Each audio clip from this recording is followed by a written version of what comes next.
সমান্তর ধারার 23 নম্বর অঙ্ক।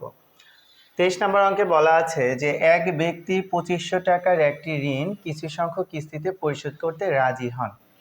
অর্থাৎ এক ব্যক্তি একটা ঋণ নিয়েছেন, টোটাল হচ্ছে 2500 টাকা ঋণ নিয়েছেন। এখন বলা আছে প্রত্যেক কিস্তি পূর্বের কিস্তি থেকে 2 টাকা বেশি।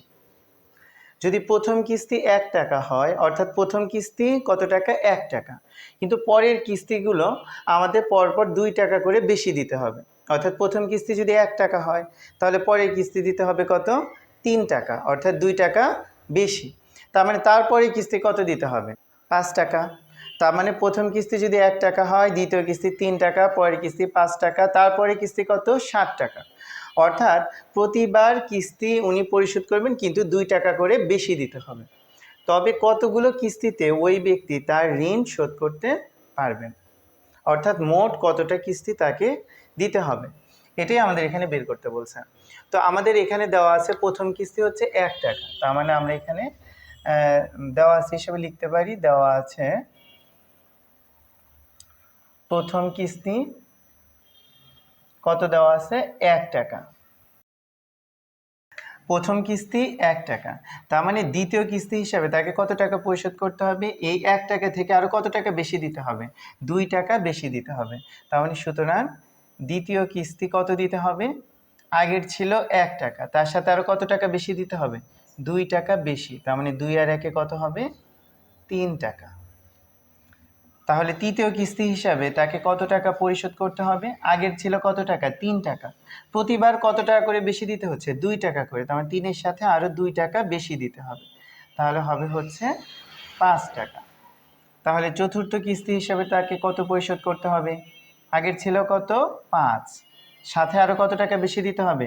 2 টাকা। তার মানে 60 টাকা তাকে পরিশোধ করতে হবে। তাহলে কিন্তু আমরা এখানে একটা ধারা পাচ্ছি, অর্থাৎ আমরা একটা সমান্তর ধারা পাচ্ছি।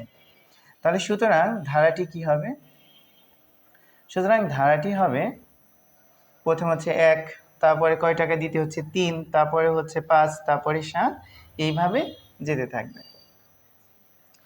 আচ্ছা, এখন এখানে যেহেতু বলছে যে ওই ব্যক্তি তার ঋণ কততম কিস্তিতে শোধ করতে পারবে, অর্থাৎ তার হচ্ছে মোট কতটা কিস্তি আমাদের এখানে তাকে পরিশোধ করতে হবে। তার মানে প্রথমতম কিস্তি, এটা হচ্ছে দ্বিতীয়তম কিস্তি, এটা তৃতীয়তম, এটা চতুর্থতম, এইভাবে চলতে চলতে তাকে কতটা কিস্তি আসলে পরিশোধ করতে হবে, অর্থাৎ তাকে লাস্ট পর্যন্ত কত দূর যাইতে হবে, এটা কিন্তু আমরা জানি না। তাহলে আমাদের এখানে টোটালটাকে যদি সমষ্টি করি, তাহলে আমাদের এখানে কত টাকা টোটাল পরিশোধ করতে হবে? 2500 টাকা। তাহলে আমরা এই অঙ্কটাতে আমরা যেভাবে সমাধান করব, প্রথমে আগে আমরা এখানে n সংখ্যক পদের সমষ্টি আমরা এখানে বের করে নিব, অর্থাৎ n সংখ্যক পদের সমষ্টির সূত্রটা আগে আমরা এখানে অ্যাপ্লাই করব। তারপর সেই সমষ্টি কত টাকা? সেই সমষ্টি তো আমাদের 2500 টাকা। এখান থেকে যদি আমরা এই লাস্টে আসলে কততম পদ, অর্থাৎ কতবার তাকে কিস্তি দিতে হবে, এভাবে যেতে যেতেই তো লাস্টে চলে আসবে। তার মানে আমাদের এই n এর মানটা যদি আমরা এখান থেকে বের করতে পারি, তাহলে আমরা বুঝতে পারবো তাকে আসলে কতটা কিস্তিতে এই 2500 টাকা পরিশোধ হবে। সুতরাং আমরা লিখতে পারি যে ধারাটির n সংখ্যক পদের সমষ্টি। তাহলে n সংখ্যক পদের সমষ্টির সূত্রটা আমরা এখানে অ্যাপ্লাই করে দিব। Sn সমান হচ্ছে n/2 into 2a plus n minus 1 into d।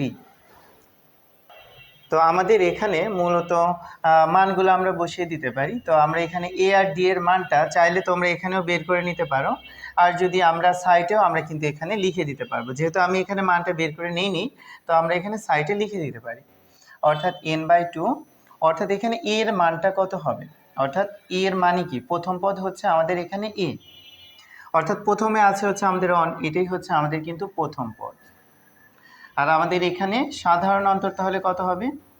সাধারণ অন্তর, সাধারণ অন্তরকে আমরা d দ্বারা প্রকাশ করবো। তার মানে d = হবে দ্বিতীয় পদ বিয়োগ হচ্ছে তার আগের পদ, অর্থাৎ 3 বিয়োগ হচ্ছে 1, অর্থাৎ কত হবে? 2 হবে। তাহলে আমরা মানগুলো এখানে বসিয়ে দিতে পারি।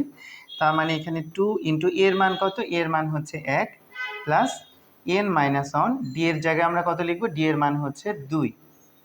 তো আমরা ক্যালকুলেশন করে নেব, n/2, 2 একের সাথে গুণ করলে 2 হবে, এখানে আছে প্লাস 2 কিন্তু n মাইনাস ওয়ানের সাথে গুণ অবস্থায় আছে, তার মানে n আর 2 গুণ করলে হবে 2n, প্লাস মাইনাসে মাইনাস, 2 একে 2, প্লাস 2 মাইনাস 2 কাটাকাটি হয়ে যাবে।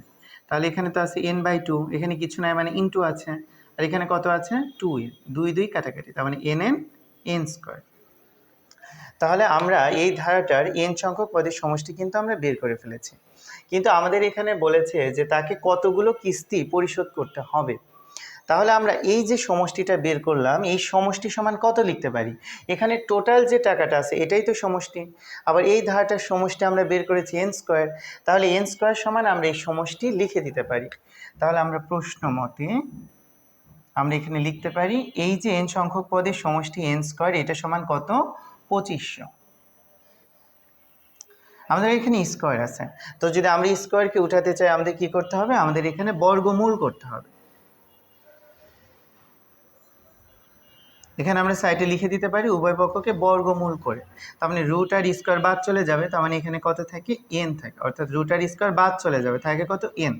আর 2500কে যদি আমরা রুট করি তাহলে আমাদের আসে হচ্ছে 50, অর্থাৎ n এর মান 50। তার মানে এই ব্যক্তিকে এভাবে 2 টাকা করে বাড়ায় বাড়ায় কিস্তি দিতে দিতে তাকে টোটাল 50টা কিস্তি তাকে দিতে হবে, তাহলেই তার টোটাল টাকা অর্থাৎ 2500 টাকা পরিশোধ হয়ে যাবে। এটাই আমাদের অ্যান্সার।